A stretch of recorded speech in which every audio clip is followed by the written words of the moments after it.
Good morning, everyone. So, our today's topic is Henry Fayol's Principle of Management. This topic belongs to Unit 2 of Industrial Management.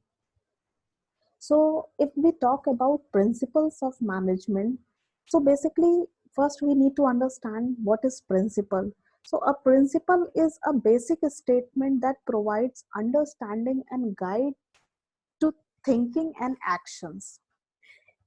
Before Henry Fayol, the father of management, F.W. Taylor developed principles of management, but in practice, 14 principles was laid down by Henry Fayol on the basis of the scientific management theory of F.W. Taylor and publicized these principles. So Henry Fayol listed 14 principles of management on the basis of his experience so that an organization can implement management in a better way. So first principle is division of work. The division of work means dividing the work on the principle that different workers are best fitted in different jobs depending upon their personal aptitude and skills. So a division of work led to specialization, and the main advantage of division of work is that the equality of product the quality of product will improve. Second principle is authority. So an executive can justice with his responsibility only when he has a proper authority. That means without authority, there cannot be a responsibility. So, responsibility without authority or vice versa is meaningless. That means if you want to give responsibility to a person, you need to give certain amount of authority to the person as well. Third principle is discipline. So discipline is necessary for efficient functioning of all enterprises.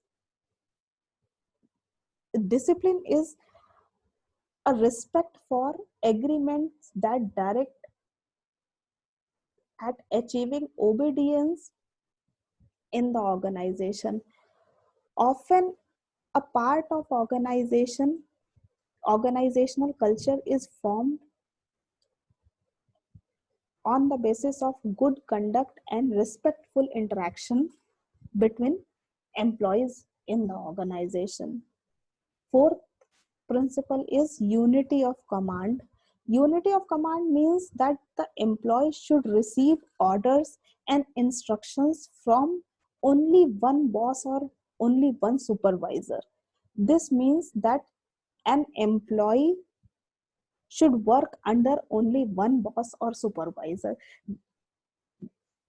Uh, this by doing unity of command, there will be no confusion of following order to an employee. Fifth principle is unity of direction. Unity of direction implies that there should be one plan and one head for each group of activity having same objective. That means if every individual in an organization having different objective, and if there is a clash between objective of two individuals or objective of two groups, the overall objective of organization cannot be achieved. So to removing this problem, one can follow unity of direction. That means the organizational objectives and the individual objectives should be coordinated. Sixth principle is subordination of individual interest to general interest.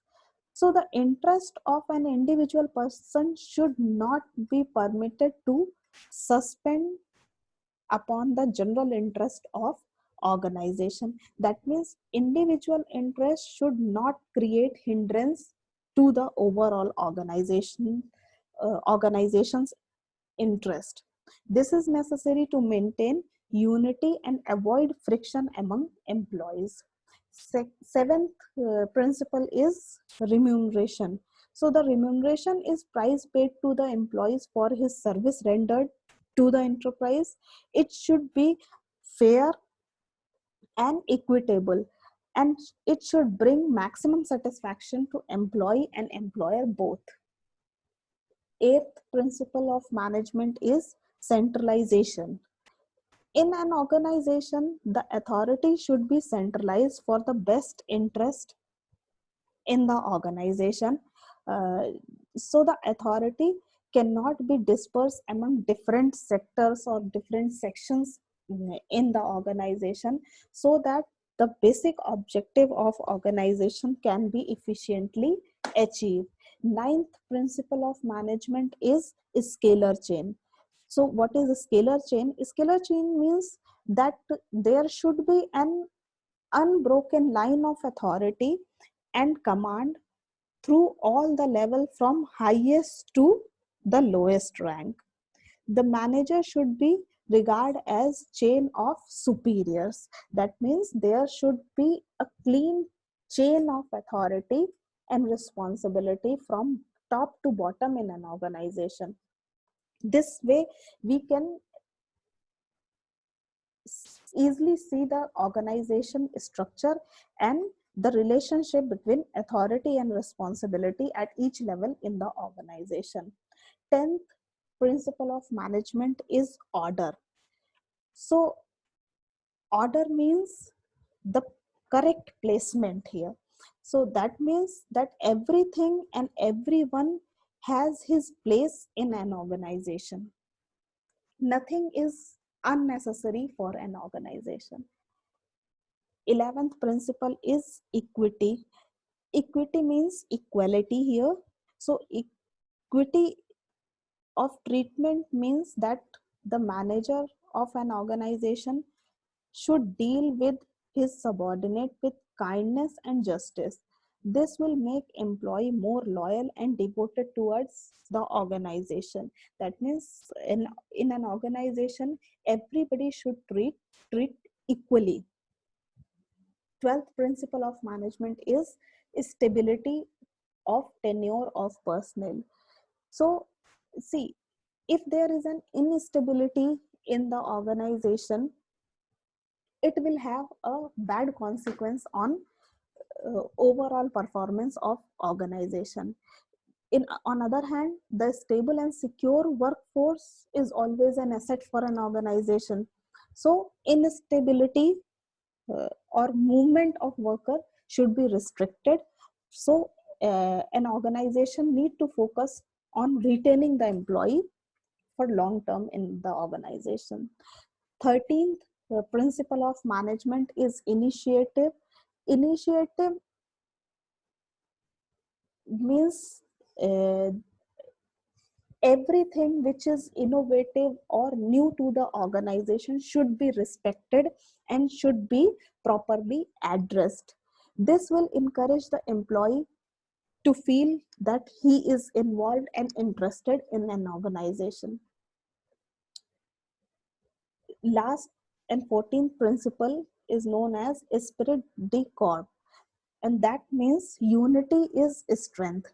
This principle emphasizes that management need to be more focused on teamwork among employees, and it is related to creating an environment of mutual trust and understanding in all the organization. So this is all about the principles of management laid down by Henry Fayol. I hope you understand. Thank you.